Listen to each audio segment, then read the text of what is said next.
Le tribunal de l'Union a confirmé la désignation de ByteDance en tant que contrôleur d'accès par un jugement du 17 juillet 2024. En septembre 2023, la Commission avait désigné les 6 premières plateformes identifiées comme contrôleurs d'accès au marché numérique, parmi lesquelles figurait ByteDance.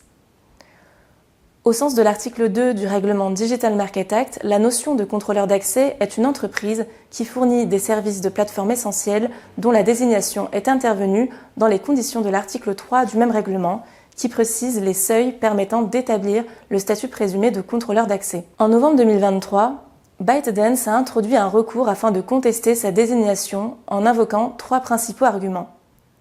Tout d'abord, elle considère que sa valeur marchande au niveau mondial ne constituerait pas un indice de sa capacité à monétiser les utilisateurs de TikTok dans l'Union européenne, dès lors que son chiffre d'affaires dans l'Union est particulièrement faible. Ensuite, elle invoque qu'une partie importante de ses utilisateurs opte pour le multi-hébergement, ce qui ne lui permettrait pas de disposer d'un écosystème. Enfin, elle allègue qu'elle ne disposerait pas d'une position solide et durable en raison de son implantation récente en 2018. Pour écarter ces arguments, le tribunal de l'Union retient que le réseau TikTok a bénéficié d'une croissance exponentielle très rapide depuis son lancement récent, qui se traduit notamment par un nombre croissant d'utilisateurs finaux dans l'Union, passant de 45 millions en 2020 à 125 millions en 2022.